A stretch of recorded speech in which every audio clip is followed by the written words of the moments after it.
expenses living in the States, and one of your choices is the Dominican Republic. Well, I've been here for almost 7 years, and I tell you, there's been a lot of changes. So if you're interested in finding out what those changes are, stick around, watch the video till the end.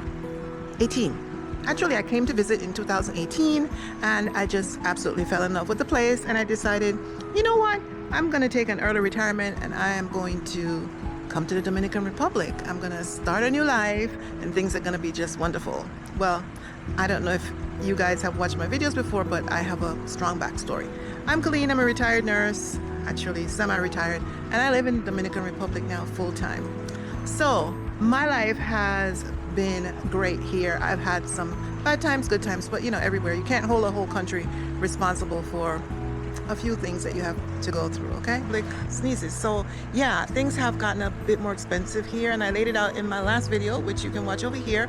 I want to talk today about just being at peace and living here, living in any other country that you weren't born in. It takes a bit of, I would say, getting accustomed to lifestyle, getting accustomed to the way things are done here, and sometimes it's very hard. Now, I tell you, as an expat here, it's nice. I'm blessed. I'm truly blessed to be able to live here, but the holidays can be brutal. And I think this is my second Christmas that I've been here. And this one was really hard for me because my husband had to work, and he worked pretty long hours, and I was alone. And that feeling can be so depressing. And no matter how beautiful paradise is and happy that you were here, and it's warm, the weather is great nights, and it's just a great temperature during the day. And I just was so unhappy. I was lonely. I wanted to be with my family, but I have to be with my husband. So it was very trying, to say the least. So this topic today is just about being at peace with yourself and accepting the good and the bad. And I know for a lot of people, the holiday season can be very depressing, especially when you're alone, when you're far away from family and friends that you are accustomed to, even though you might have made new friends and you're just in what they call paradise, right? But for me, it was very lonely. It still is. I felt very depressed, very down, because no Christmas dinner, no mom making fruitcakes, no family members coming over. And when you don't speak the language, that's another thing, even though I have my Dominican family, when they all get together, they speak Spanish. And although my Spanish, I can understand a lot, I can't participate in long conversations, so I tend to feel left out. And sometimes it's not that they know that I don't speak Spanish, but it's just a thing. When you all get together, you speak your native language, right? And I know we would do the same if we're in the States. We speak English. We all get together, we speak English, or whatever country we're from, we speak our native language. So this year, this holiday season for me I missed family, friends. I missed my familiar surroundings. I just missed, my heart was like just wrenched. I was missing the US, and I never thought that I would because I was so glad to get away, right? So you never can tell how you might feel when you're in a situation, right? And I was home by myself. I'm not a big cook, so I didn't cook, and I watched TV. I just watched so much TV until I got a headache. I just really got sick of watching TV, and I was extremely depressed. And I could not wait for Christmas Day to be over. Honestly, I could not wait for Christmas Day to be over. And I would say it was because I was by myself. So yes. So if you're planning on moving overseas and you have no family, you have no friends here, I'm talking about Dominican Republic because that's where I am. You have no friends. It's always good to, join some Facebook groups. You can reach out to me if you want more information, if you want to come, if you need to have a contact person. And it's always good to have a support group. And that is one of the most important things that I want to say in this message. it's good to have a support group. It's good to have people you can call if in case something happens, if you don't feel well. Even like me, I was feeling very down, and one of my good friends called me. She sent me a couple messages, and she said, oh, that's not her. And she called me, and we talked for 3.5 hours. And that was so amazing to me. That was so good for me. It helped me, and I was able to get through the night. Make sure you have a support system, because when you come here, and no matter how beautiful it is, no matter how nice your place is, your house, your apartment, so that you guys know that it is great to be where you feel you want to find your new home, but it comes with some challenges. That you stayed until the end of the video. Now I'm just going to give you my take on 5 things that I found that have definitely changed in the last 2 to 3 years since I've been in the Dominican Republic. And this is just my opinion, but my opinion is based on facts. So I'm just going to read them off to you. Number 1, rental prices have truly increased. And I've talked about this more than once. Rental prices have gone up significantly. Now there's an increase in building. There's a lot of developments going up in Punta Cana, in the North Coast where I live, in Puerto Plata, in Santo Domingo, Santiago. There's a lot of construction going on.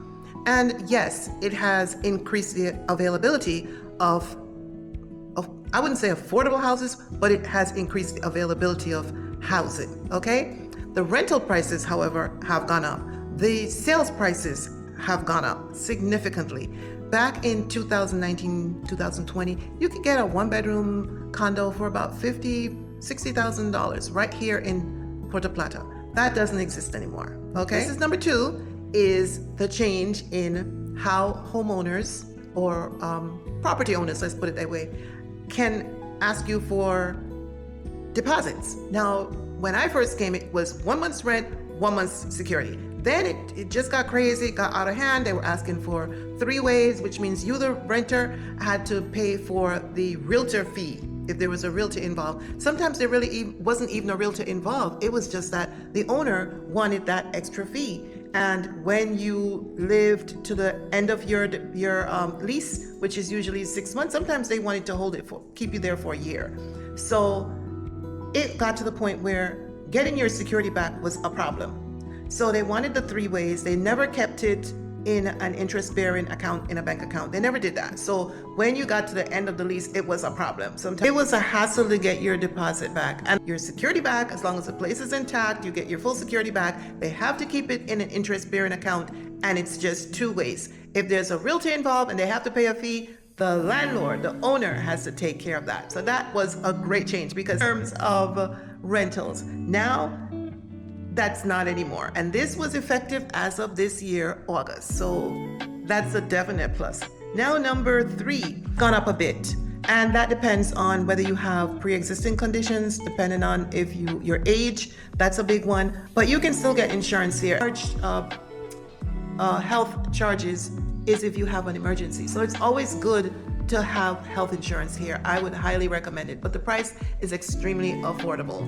Now, if you're over 65, you're gonna have a problem getting insurance. So then you have to there's a workaround, you have to resort to a group policy. So if you have a couple of expats that are in need of health insurance themselves, you can just get together and you have a group, at least 3 people, and you'll be able to get health insurance. If you're gonna be living here, you might as well get it before you hit that 65 mark, right? So yes, health insurance here is very affordable, and there are more healthcare providers here providing care. So that's number 3. Now let me see. Number 4, the cost of buying a car it's always more expensive here, but it has gone up. I have a friend, and I have a few friends, but this particular friend of mine, her business here, she came here to import cars. And they recently opened up a place in Santo Domingo that's a buy here, pay here place. So it's open, but it's not open for business yet. Let's put it that way. So come in the new year, it's going to be fully operational, and the cost of importing cars has gotten more expensive. So yeah, you know, a Honda Accord, a Honda CRV can run you $30,000-$40,000 here, whereas that's not the cost in the States. But because they have to bring it over, they have to pay for duty and all that stuff, it's more expensive. So if you're buying a car here, make sure you have a good broker. Make sure you go to the right place. Make sure you go to the right place to get the car and have it checked out if it's not a new car. If it's coming from anywhere where there's been flooding previously, like Texas, Florida, any of those states that have had flooding, make sure you check for water damage, because sometimes they won't tell you that. But anyway, just as far as buying a car, it has gotten more expensive. Now, number 5, and that is the overall economy here has been a reflection of what's going on in the first world, which is the US, Canada, and Europe, right? So food has gotten more expensive, but still less than the US. Utility bills have gone up a little bit, but still less than the US. You get where I'm going, right? This year, our light bill in the summertime, where it's, you're really burning the air conditioner, was about $100. That was the highest it ever got. And I remember back in the States in the summertime, my light bill was $200-300, depending on how much I run it. So on an average, my light bill is about $25-30. The same for my internet. Now my internet, $20-25. Food, it depends on where you shop. If you go to the places where a lot of expats shop, because it's a lot of imports like Playero, Jumbo, those places, you're gonna pay a little bit more, because you're gonna find brands that you see in the States or in the country that you came from. Now, if you go to somewhere like Jose Luis or La Serena, prices are gonna be a little bit less, because it's a huge supermarket, but it's more local products. And if you really wanna cut your costs, you can go to the Colmado. They deliver. We call for a bag of rice. They deliver anything. You can call for anything here. They'll deliver. I've gotten my medication delivered from the pharmacy. And you don't have to buy the whole thing. You can buy a packet, you know what I mean? So that's another thing I'm going to talk about in another video, is medication here and how the healthcare is set up here. It is so different from the States, and I was really impressed that I can go to the pharmacy with my nursing knowledge and I can ask for what I want without having to have a prescription. Of course, the only thing that still requires a prescription is something like a class, which is controlled, and you still have to get a prescription from your doctor, which is not a big deal. You get it, you go fill it, and that's it.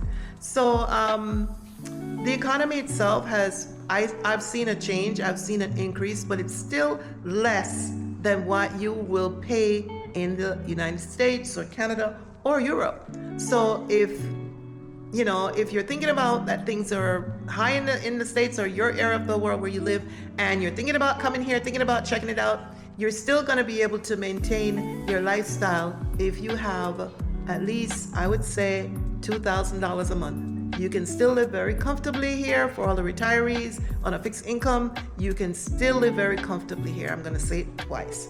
So thank you for staying till the end, and Happy New Year.